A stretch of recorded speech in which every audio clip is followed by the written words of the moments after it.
On October 14, 1942, S.2768 was a bill to authorize the use for war purposes of silver held or owned by the United States. Here is the conclusion of said bill. It is obvious that because of scarcity and restrictive regulations, no foreign silver will be available for consumption and use for other than war or so-called essential civilian purposes. It is also clear that the immediate supply of domestic silver will not be nearly enough to meet all non-essential demands. In addition, it is only a question of time before the growing war demands will encroach upon and eventually absorb the domestic production as well as foreign silver. Therefore, after no more domestic silver is available, the only possible way that silver can be obtained to keep silversmiths, platers, jewelry manufacturers, mirror manufacturers, photo engravers, and other fabricators from going out of business will be to arrange for the release of silver from the stocks now held by the United States government by whatever means are possible to accomplish this purpose.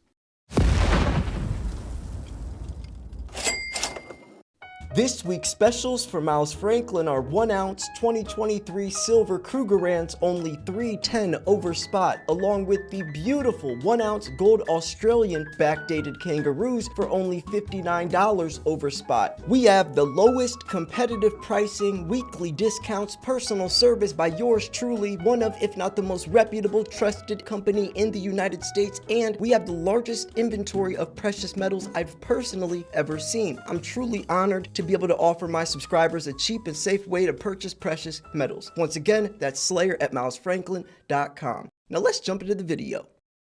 The other day on my channel, I made a video breaking down this website, silverwars.org. It goes over silver's historical role involving the United States military. They show a timeline from 1960 all the way to present, going over article after bill, and it's very well put together. Let me just show you a snippet of what this article is about, because this will beautifully tie into this bill that we are about to cover. So this is what they are doing: exposing injustices plaguing the silver market. We are dedicated to uncovering silver market manipulation and malfeasance by the United States Treasury and Department of Defense threatening national security. Now, you guys can check out this website yourself. I made an entire video breaking down each one of these instances on this time frame. It is pretty shocking, to say the least. But this is tying into what we are about to talk about. How wars devoured silver, the industrial demand for silver during unending wars. Proof that war use of silver absorbs all domestic and foreign silver mining output.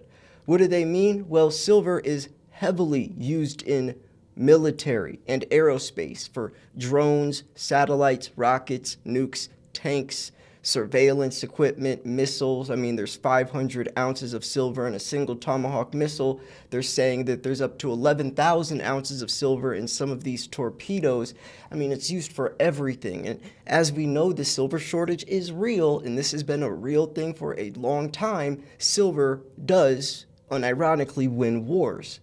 Now, if we are talking about the United States involved in 5 or 6 different wars already, and there is a massive shortage of silver, well, you get the point where we're headed. The military is going to want first dibs, and we're going to break down some of the facts of this bill. I think it's very interesting. So the year of this congressional hearing was 1942, and the purpose of the hearing was to authorize the use of silver for war purposes.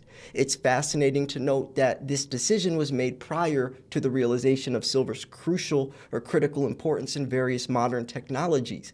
Silver has become an integral part of our technological advancements, from solar energy, computers, mobile phones, to electric trains and hospital equipment, and the larger aerospace applications such as satellites, rockets, space stations, drones, all of that. So this was also before the Manhattan Project, a top secret research program that used 400,000 or 1,000 ounce bars of silver to total 400 million ounces. This significant usage of silver was half of what the Silver Institute claims is the global total mining output, underscoring the impact of technological advancements on silver demand. The first admission that silver out of Idaho is double that of Mexico, which we can deduce is because of differences in labor costs. Mexico is still under neocolonialism. Moreover, the U.S. government holds a significant silver reserve of 3.3 billion ounces. 1/3 of that, or 1.1 billion, was used to back silver certificates. This practice demonstrates the government's role in managing strategic resources and maintaining the stability or price fixing of the silver market. Here's the zinger. What I have been saying all along and criticized for by my inferior colleagues. War demands will encroach upon and eventually absorb the domestic production as well as foreign silver. This is a crucial point that cannot be overstated, as the demands of war can significantly alter the dynamics of silver production. Let's not forget the larger uses of silver, such as advanced submarines, torpedoes, rockets, satellites, space stations, spacecraft, were yet to be invented, hinting at another industrial silver squeeze technological future in near horizon. Also, we must see how ore grades were significantly better in the 1930s and 1940s. I recall a chart by Stephen Angelo showing silver grades in Idaho could yield 40 ounces per ton, whereas now that number is around 3 ounces per ton, representing a 92.5% percentage in ore grade degradation, which is decay. You have it again, another silver smoking gun brought to you by the Silver Academy. Please remember that the Silver Institute delivers deceptive data intentionally. Now, shout out to the Silver Academy, John Forrest Little. I've talked to him many times. His work is incredible. What he's bringing to light is, I think, the final puzzle piece, the missing puzzle piece, because I've been covering the silver shortage for a very long time, but something didn't make sense. Like, why? Where's all the silver going? Why is this price suppression so calculated, and why is there so much corruption going on behind the scenes? There was something missing. Like, yes, we need silver for to go green, like zero net emissions by the year 2050. It makes sense. We need silver for all these different things, but it seems like there's something else that the government was trying to hide about silver's importance, on why it was so heavily suppressed, and this makes the most sense. And now he's showing all the proof, right? Like, he's blown this open out of the water. Like, you cannot deny everything that he has put together. It's very, very impressive, very impressive. And and here's the thing that's a little sticky, I guess you could say, is because, we're talking about the military rigging silver's price, but it's rightfully so. Imagine the cost of production, like we use Elon Musk. And here's a chart right here. Look, Department of Defense, how much silver in troy ounces? Plummets. National Defense stockpile plummets. And that's why you saw the U.S. military, or the National Defense, raiding our silver reserves. As you could see, that silver, especially as war goes on and it's obliterated, when that monster box of Eagles gets dropped out of that, from that drone and lands on the ground, 500 ounces of silver in a Tomahawk missile, metaphorically speaking, it's gone. That's not recycled, that's not recovered, that's not scrapped, that's not reused. It's gone. Where do you think this silver is going to come from? Do you think we're just going to throw our hands in the air and say, oh, we don't have enough silver to make missiles anymore, I guess we're just going to let everyone invade? No. And the worst part is, and this is what John Forrest Little, or the Silver Academy, tries to talk about a lot, is that we are reliant on our enemies to get the silver. We outsource a lot of our silver. Right, and that's what some of these bills have mentioned, and I think it even mentions in this. It's obvious, or we could even read more about this up here. So the amount of domestic silver which could be used by industry and arts will depend on what action is taken by Office of Price Administration with respect to a readjustment of the price ceilings on silver products, now based on the cost of foreign silver, which would have to take into consideration an increase in the raw material cost of about 100%. This is because the price of domestic silver is about double that of foreign silver. That also goes hand in hand with what China's doing right now, right? Playing our cards, right? Taking our own hands, buying up all the silver, exposing the naked shorts, and exposing this price rigging. And then this is also the silver, which is in possession of the United States Treasury and in circulation, which is about 3.35 billion ounces. 3.35 billion ounces. 1.16 billion ounces is bullion, which is allocated to silver certificates. 1.356 billion ounces is unallocated. 813 million ounces is in coins, either in circulation or held by Treasury. Some of this silver is now being loaned by the Treasury Department for use in the war effort under agreement that it will be returned to the Treasury after the war. How are you going to return silver that's obliterated into a million pieces of dust into the Earth's crust? The present law provides that none of the silver owned by the Treasury may be sold at a price less than $1.29 per ounce. Then it goes into the conclusion, which I showed in the introduction. It is obvious that because of scarcity and restrictive regulations, no foreign silver will be available for consumption and use for other than war or so-called essential civilian purpose. And that's what he's saying right here. It's also clear that our domestic silver won't be enough to meet all non-essential demands. We are reliant on our enemies for silver that we need to make the world go round. Silver is not just used for war. It's used for a lot of other things. Colloidal silver in the medical world. It has antimicrobial properties. It can purify water. I mean, silver is used for everything. But we are reliant on everyone else. And then you see India's imports up 265% this year from last year. You see China buying boatloads of silver, the biggest consumer of silver. You see Russia also buying record amounts of gold. And then you see silver and all the world's central banks buying all the gold and silver, taking all of our resources, stripping us dry, also not using our dollars anymore and kicking us to the curb and saying, have a nice night. This is very concerning.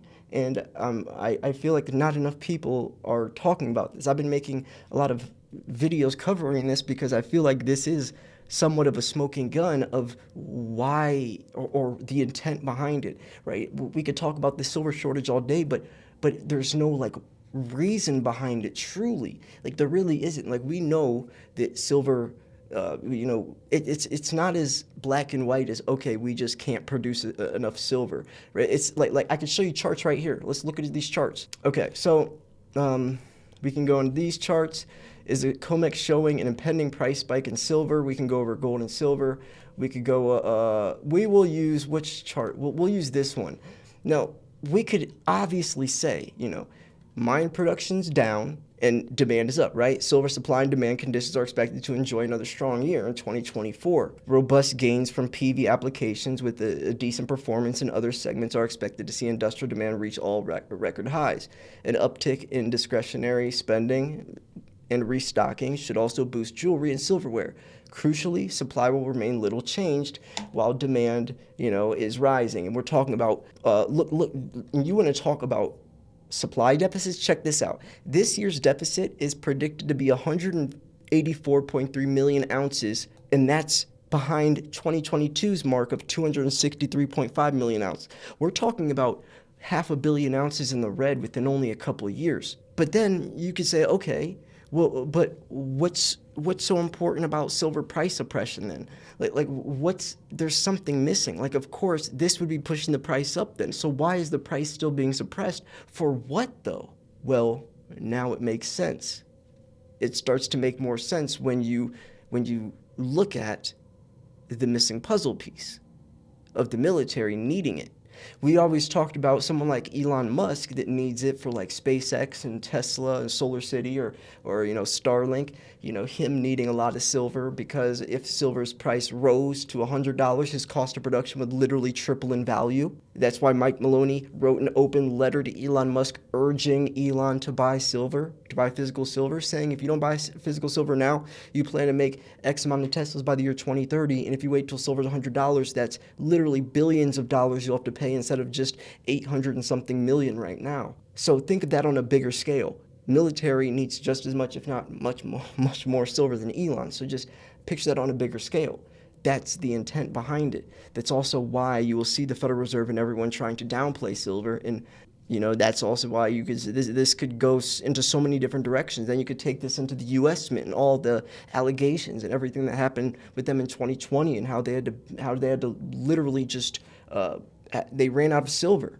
right? In 2020, had to make an emergency 1 million mintage supply from the San Francisco Mint at the end of the year. Then in 2021, they banned, or 2021, they came out with the Morgan and silver peace dollars. But then 2022, they had to ban them because they needed the silver for eagles, but they couldn't find enough silver to make these eagles because they couldn't get a hold of silver planchets to press them because they were relying on Sunshine Mint. But Sunshine Mint was better off selling to other mints because the U.S. Mint could only, or the Treasury or the Secretary could only pay X amount above spot price, or at spot price, actually at spot. While other mints could pay above spot, because that's a stupid law that we have in place, which led to eagle shortages, year after year, which led them to literally banning everyone from buying silver directly from them, and then only choosing a handful of dealers, which Miles Franklin was one of those dealers, by the way. That's why you should email me, slayer@milesfranklin.com, because we can get silver where others can't. But regardless, it ties into all that now. And I could go on about that whole American Eagle thing. It ties in all that. And even with that situation, it's the same exact thing.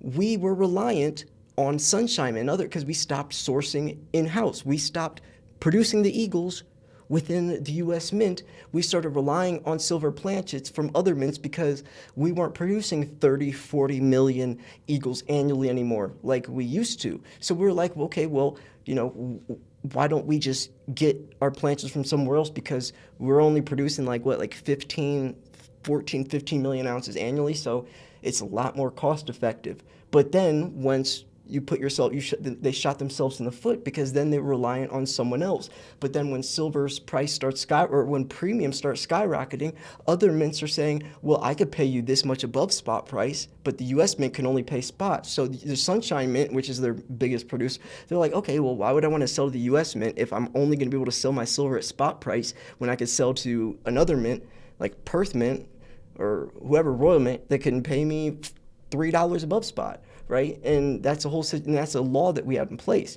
Why? Who knows? All I'm saying is that's what happened, and that is a law that the Secretary shall not pay more than the spot price. And I don't know why I'm going into that whole situation with the U.S. Mint, but it ties in kind of to the military and in the same types of situations, as that we are always reliant on someone else to get the silver, whether it's American Eagles or whether it's silver for missiles.